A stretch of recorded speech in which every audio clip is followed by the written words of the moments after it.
চুরি কেন করলি? ছিনতাই করতে ভয় লাগে। তো কাজ করতে পারিস না? কাজ করতে গিয়েই তো ধরা খেলাম। তোকে এখনই পুলিশে দেব। না প্লিজ, মানুষ এমনি এমনি চুরি করে না, অভাবে পড়ে করে, কিন্তু আমি করি স্বভাবে।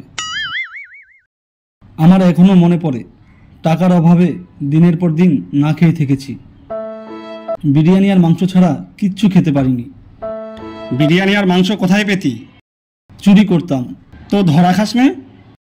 না, নিজের বাড়িতে। তো চুরি না করলে কি নিজের বাড়িতে খেতে দিত না? দিত, কিন্তু আমার ভালো লাগতো না। আমার চুরি করে খেতেই ভালো লাগতো। তুই আমার বাসায় চুরি করতে আসলি কেন? একজন মানুষ কি আরেকজন মানুষের বাসায় আসতে পারে না? আমি তো শুধু অনুমতি ছাড়া এসেছি।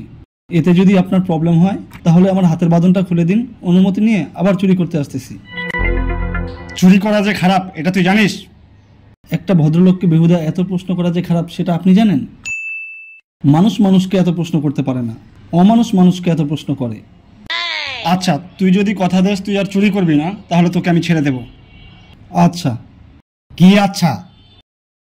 ছেড়ে দেব চুরি করা আপনার বাসায়।